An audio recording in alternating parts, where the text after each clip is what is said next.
Roman Remains by Algernon Blackwood. Anthony Breddle, airman, home on sick leave from India, does not feel himself called upon to give an opinion. He considers himself a recorder only. The phrase credo quia impossibile had never come his way, neither had Blake's dictum that everything possible to be believed is an image of truth. He was under 30, intelligent enough, observant, a first-rate pilot, but with no special gifts or knowledge. A matter-of-fact kind of fellow, unequipped on the imaginative side. He was on his way to convalesce at his stepbrother's remote place in the Welsh mountains. The brother, a much older man, was a retired surgeon, honoured for his outstanding work with a knighthood and now absorbed in research. The airman glanced again at the letter of invitation. "A lonely, desolate place, I'm afraid, with few neighbours, but good fishing, which I know you adore. Wild little valleys run straight up into the mountains, almost from the garden. You'll have to entertain yourself. I've got lots of fishing rods for you. Nora Ashwell, a cousin you've never met, a nurse, also on sick leave of sorts, but shortly going back to her job, is dying for companionship of her own age. She likes fishing too, but my house isn't a hospital. And there's Dr. Leidenheim, who was a student with me at Heidelberg ages ago. Delightful old friend. Had a chair in Berlin, got out just in time. His field is Roman culture, lots of remains about here, but that's not your cup of tea, I know. Legends galore all over the place, superstitions you could cut with a knife. Queer things said to go on in a little glen called Goat Valley, but that's not down your street either. Anyhow, come along and make the best of it. At least we have no bombing here." So, Breddle knew what he was in for, more or less, but was so relieved to get out of the London blitz with a chance of recovering his normal strength that it didn't matter. Above all, he didn't want a flirtation, nor to hear about Roman remains from the Austrian refugee scholar. It was certainly a desolate spot, but the house and grounds were delightful, and he lost no time in asking about the fishing. There was a trout stream, it seemed, and a bit of the Wye, not too far away, with some good salmon pools.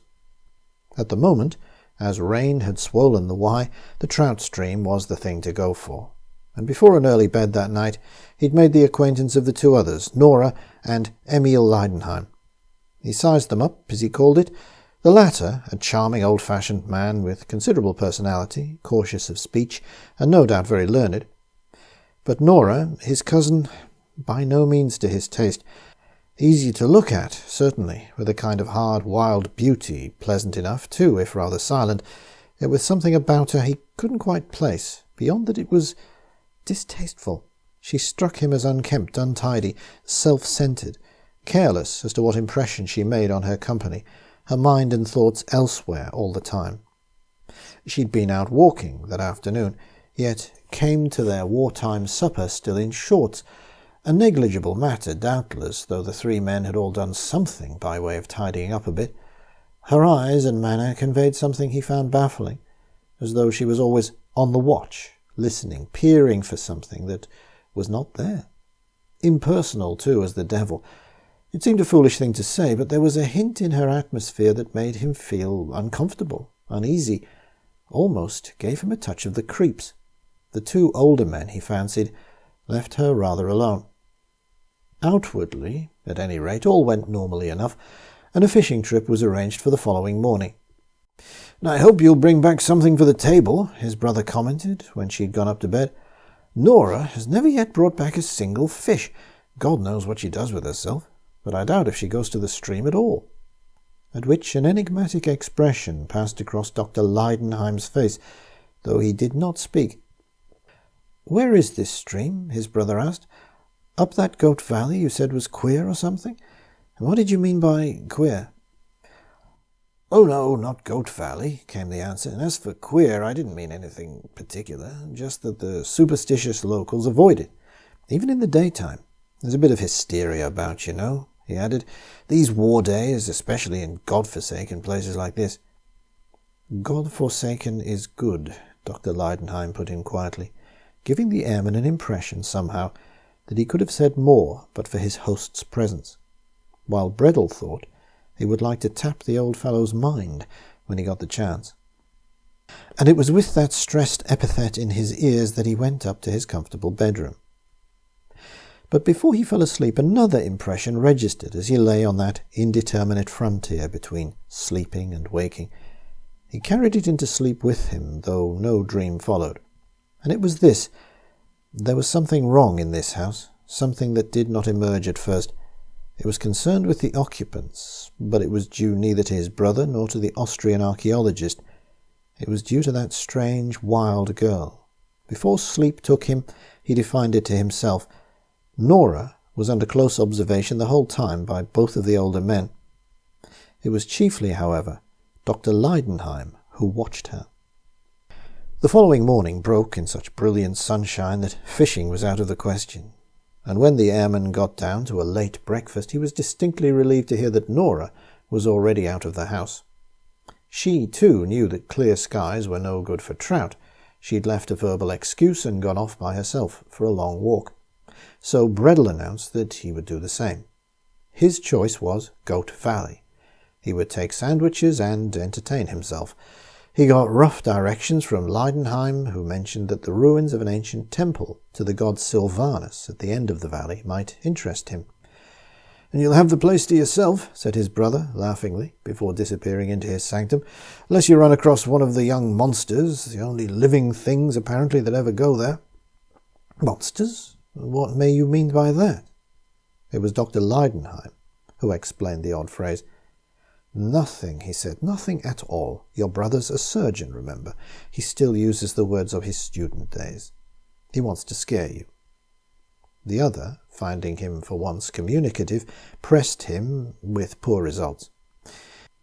"Merely," he said in his excellent English, "that there have been 1 or 2 unpleasant births during these war years.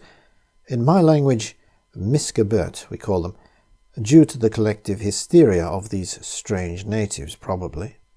He added under his breath, as if to himself, something about Menschen and unheimlich, though Breddle didn't know the words. "Oh," he exclaimed, catching the meaning, "that sort of thing, eh? I thought they were always put out of the way at birth, or kept in glass bottles. In my country that is so, yes. They do not live." The airman laughed. "It would take more than a Missgeburt to scare me," he said, and dropped the unsavoury subject before the old archaeologist got into his stride about the temple to Silvanus and Roman remains in general. Later he regretted he'd not asked a few other questions. Now, Anthony Breddle must be known as what is called a brave man. He had the brand of courage that goes with total absence of imagination. He was a simple mind of the primitive order. Pictures passed through it, which he grouped and regrouped. He drew inferences from them, but it's doubtful if he had ever really thought. As he entered the little valley, his mind worked as usual, automatically.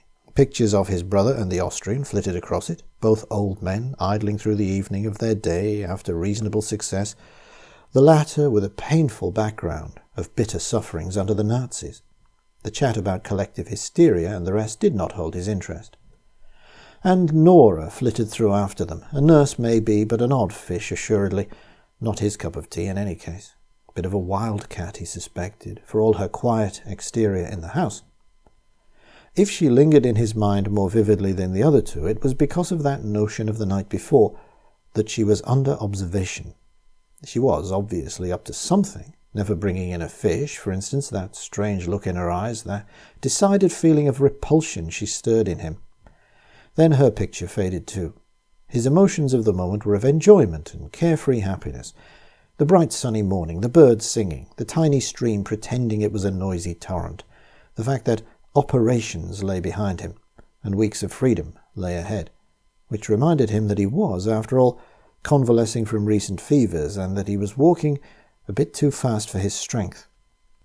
He dawdled more slowly up the little glen, as the mountain ash trees and silver birch thickened and the steep sides of the valley narrowed, past the tumble stones of the Silvanus temple without a glance of interest, and went on whistling happily to himself. Then suddenly wondered how an echo of his whistling could reach him through the dense undergrowth. It was not an echo, he realized with a start.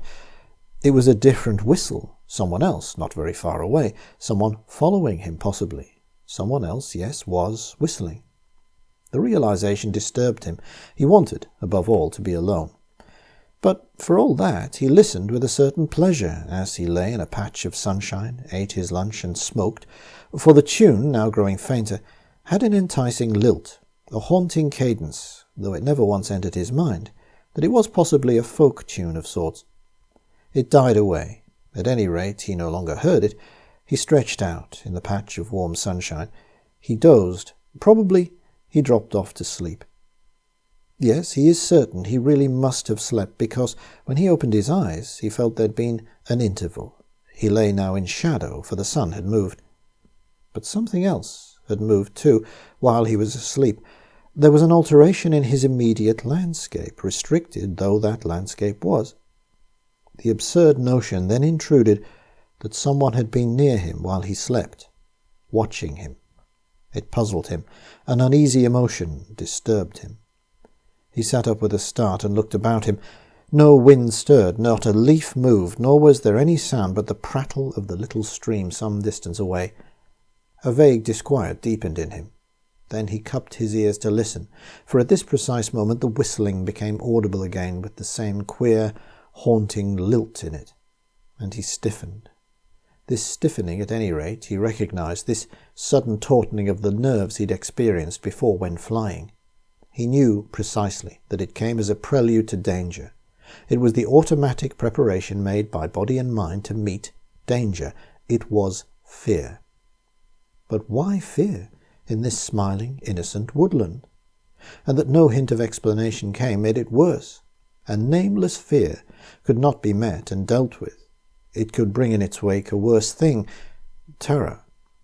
But an unreasoning terror is an awful thing, and well he knew this. He caught a shiver running over him, and instinctively then he thought he would whistle to keep his courage up, only to find that he could not manage it. He was unable to control his lips. No sound issued. His lips were trembling. The flow of breath blocked. A kind of wheeze, however, did emerge, a faint pretense of whistling, and then he realized, to his horror, that the other whistler answered it. Terror then swept in, and, trying feebly again, he managed to reply, whereupon that other whistling piper moved closer in, and the distance between them was reduced. Yet oh, what a ravishing and lovely lilt it was! Beyond all words he felt rapt and caught away. His heart, incredibly, seemed mastered. An unbelievable storm of energy swept through him. He was brave, this young airman, as already mentioned, for he'd faced death many times. But this amazing combination of terror and energy was something new. The sense of panic lay outside all previous experience.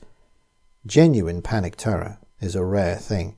Its assault now came on him like a tornado. It seemed he must lose his head and run amok. And the whistler, the strange piper, came nearer, the distance between them again reduced. Energy and terror flooded his being simultaneously. He found relief in movement. He plunged recklessly through the dense undergrowth in a direction of the sound, conscious only of one overmastering impulse, that he must meet this piper face to face, while yet half unconsciously aware that at the same time he was also taking every precaution to move noiselessly, softly, quietly, so as not to be heard.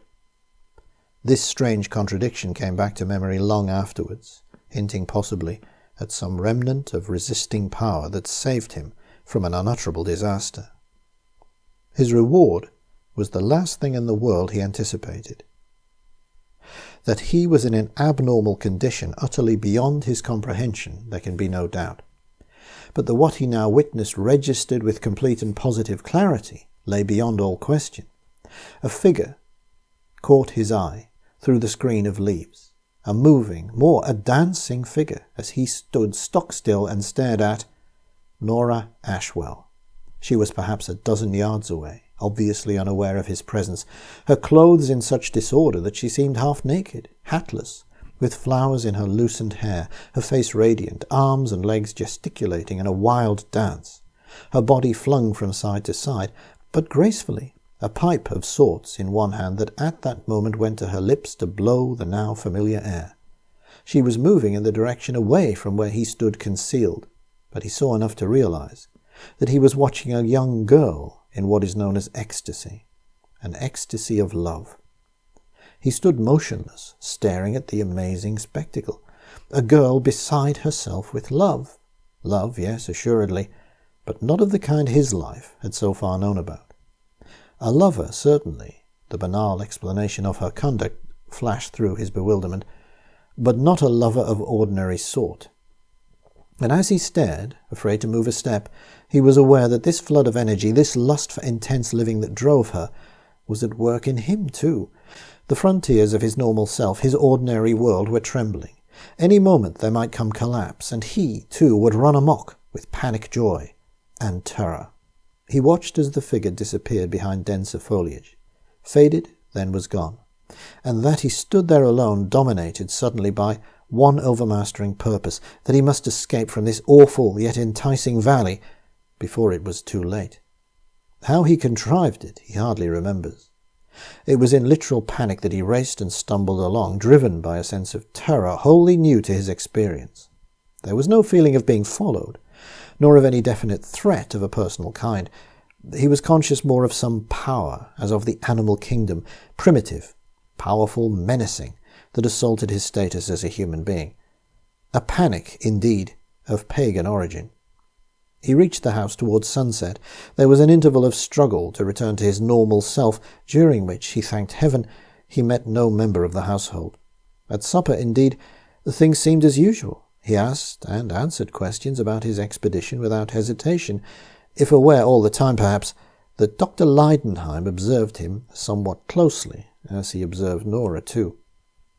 For Nora equally seemed her usual silent self, beyond that her eyes, shining like stars, somehow lent a touch of radiance to her being.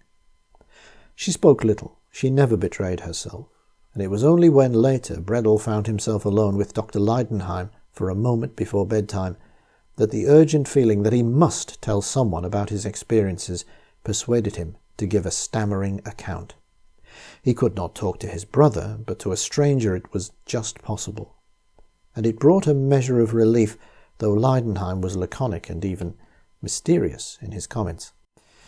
"Ah, yes, interesting, of course, and most unusual. The combination of that irresistible lust for life, yes, and the unreasoning terror. It was always considered extremely powerful and equally dangerous, of course. Your present condition, convalescing, I mean, made you especially accessible, no doubt."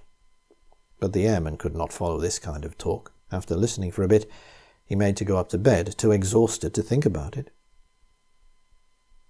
It was about 3 o'clock in the morning when things began to happen, and the first air raid of the war came to the hitherto immune neighbourhood. It was the night the Germans attacked Liverpool. A pilot, scared possibly by the barrage or chased by a Spitfire and anxious to get rid of his bombs, dropped them before returning home, some of them evidently in the direction of Goat Valley.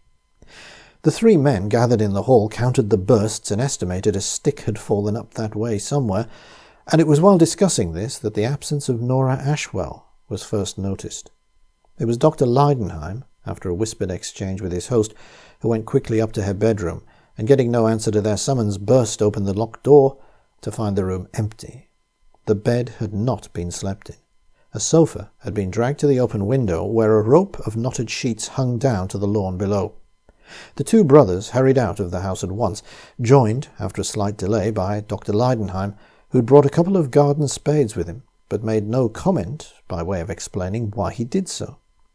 He handed one to the airman without a word. Under the breaking dawn of another brilliant day, the 3 men followed the line of craters made by the stick of bombs towards Goat Valley, as they had surmised. Dr. Leidenheim led them by the shortest way, having so often visited the Sylvanus temple ruins, and some 100 yards further on, the grey morning light soon showed them what was left of Nora Ashwell, blasted almost beyond recognition.